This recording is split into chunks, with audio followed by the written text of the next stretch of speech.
Bienvenue dans votre émission Itinéraire Entreprise, diffusée sur le Figaro. Bonjour à tous, bonjour Aurélie Gauthier. Bonjour. Alors vous êtes associée fondatrice d'Aspark Consulting, un cabinet de conseil en stratégie, organisation et management, spécialisé à la fois dans l'innovation et la transformation avec une approche coaching. Vous avez eu une prise de conscience personnelle très forte concernant l'urgence climatique. Quelle a été un peu votre décision suite à ce constat ?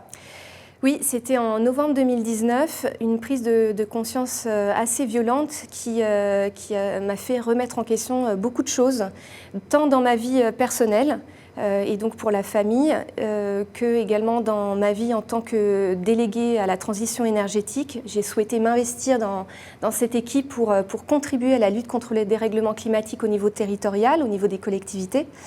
Mais il fallait encore aller plus loin, selon moi, ce n'était pas suffisant.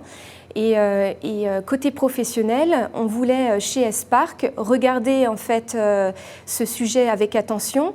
Déjà de notre côté en soi pour soi, de regarder quel est notre bilan carbone. Est-ce que on a des postes qui sont plus émissifs que d'autres et essayer de les réduire autant que possible avec une trajectoire sur plusieurs années. Et ça, c'est en soi pour soi. Et il y a aussi le côté professionnel vis-à-vis de nos clients pour aider d'autres entreprises, elles aussi, à mettre en place des plans d'action qui leur permettent de lutter contre le dérèglement climatique ou d'augmenter leur résilience, parce qu'il n'y a pas que baisser les émissions carbone, il y a aussi comment je fais demain pour vivre ou pour développer une activité avec ce qui peut arriver dans quelques années. Et justement, à côté de vos offres traditionnelles, de vos offres classiques, vous avez développé une offre spécifique dédiée au dérèglement climatique. Comment est-ce qu'elle se matérialise ? Quelle est la solution que vous avez mise en œuvre ? Alors effectivement, on a des offres historiques quelque part assez classiques qui tournent autour de l'expertise de gestion de projet, de la conduite du changement, de savoir donner du rythme et une dynamique à des plans de transformation par exemple. Il y a tout ce qui tourne autour des ateliers de co-construction et de design thinking. Et tout ceci, en fait, après réflexion, on s'est dit qu'on pouvait le mettre à profit également de la lutte contre le dérèglement climatique.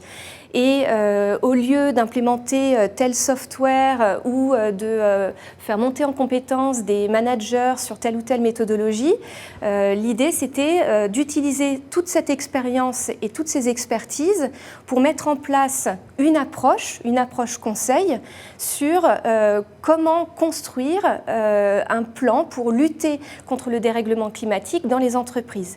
Donc là, il y a plusieurs choses, il y a deux volets. Il y a la partie vraiment purement projet qui consiste à mesurer l'empreinte carbone des activités ou des entreprises et éventuellement derrière de suivre l'implémentation du plan d'action qu'on aura construit avec les différents, l'intégralité de l'entreprise et tous les collaborateurs. Et il y a un volet aussi en tant qu'organisme de formation qui est de sensibiliser les collaborateurs, les managers, enfin toute l'entreprise à ces sujets et notamment aux risques climatiques qui peuvent être financiers et physiques. Et donc, ce qu'on comprend un petit peu à travers vos mots, c'est que vous mettez à profit des compétences historiques pour justement aller dans le sens d'une lutte contre le dérèglement climatique. Qu'est-ce qui vous différencie sur ce plan-là de vos concurrents ? Peut-être une approche basée sur le design thinking, la co-construction ? Comment est-ce que vous travaillez chez Aspark ? Je crois que ce qu'on a toujours essayé de faire depuis qu'on a monté la société, c'est d'aborder des sujets qui peuvent être extrêmement sérieux, parfois pour certains peuvent peut-être être qualifiés de rébarbatifs, et de faire en sorte que la collaboration entre les collaborateurs de l'entreprise cliente et du ou des cabinets qui interviennent sur un projet donné se passe le mieux possible.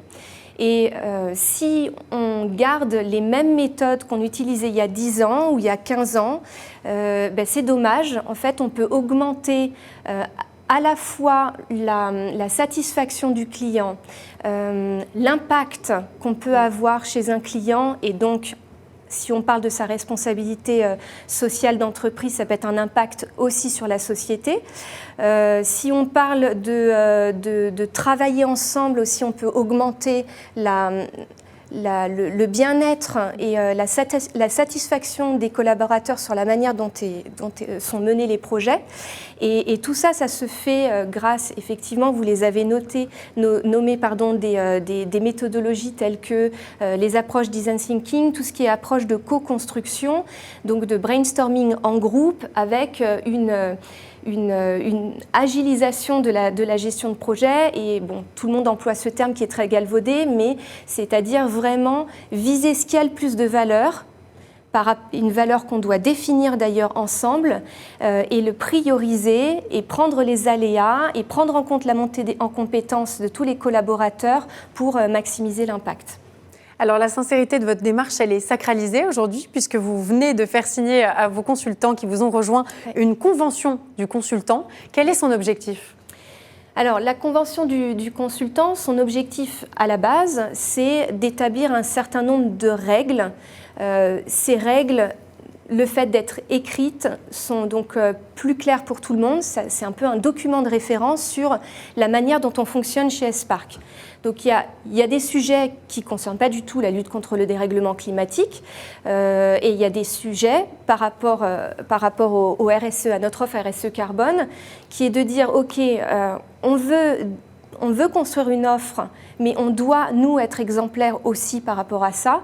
Et ce n'est qu'un début. Il y a beaucoup de choses à faire encore également chez nous. Et là, on peut se référer à la feuille de route qu'on a publiée sur le site de l'ADEME.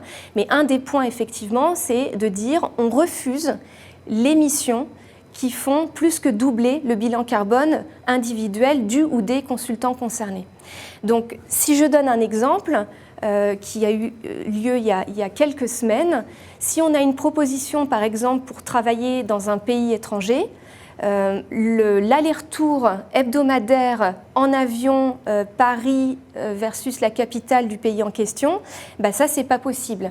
Donc soit on arrive à se mettre d'accord avec le client pour travailler en disant différemment. Voilà, pour travailler différemment. Donc ça passe maintenant, tout le monde le sait, par du télétravail ou en tout cas des réunions et des ateliers à distance. Aujourd'hui les gens maîtrisent beaucoup mieux cet aspect-là. Ça peut aussi être prendre le train au lieu de prendre l'avion. Ça peut être aussi de diminuer la fréquence des allers-retours et de mieux sélectionner les moments où on a vraiment besoin d'être sur place. Mais ce n'est qu'un début. Alors, vous avez notamment été élu en 2017 par Capital l'un des meilleurs cabinets de conseil. Ça veut bien dire que vous êtes un cabinet performant. Est-ce qu'aujourd'hui, cette performance, ça va être le moteur justement de cette lutte contre le dérèglement climatique et de vos engagements pour l'environnement ? Oui, ça a été une très bonne nouvelle d'être dans ce classement parmi les meilleurs cabinets de conseil. Je pense qu'il faut saluer l'équipe qui est intervenue en mission chez les clients et qui donc apparemment a fait du bon travail et bravo à eux. Ça salue aussi le fait que nous collaborons et que nous avons une manière de voir non pas la concurrence mais de voir les autres cabinets comme des confrères. Je pense que c'est important de le souligner parce que ça faisait partie des indicateurs du classement et parce que sur un sujet aussi important que la lutte contre le dérèglement climatique, il faut qu'on travaille ensemble. Il faut qu'on maximise l'impact qu'on peut avoir sur la société. Cette performance, en tout cas, aujourd'hui, on a plus de demandes en fait que notre capacité à répondre aux besoins des clients. Mais ce qui est important, c'est que si on veut maximiser cet impact, il faut savoir sortir de sa zone de confort aussi. Il faut peut-être flécher les efforts vers ce sujet, vers la lutte contre le dérèglement climatique. Et ça veut dire utiliser cette performance, toute notre expérience, nos expertises, pour monter une offre qui sera, elle aussi, performante chez nos clients et pour le monde, en fait.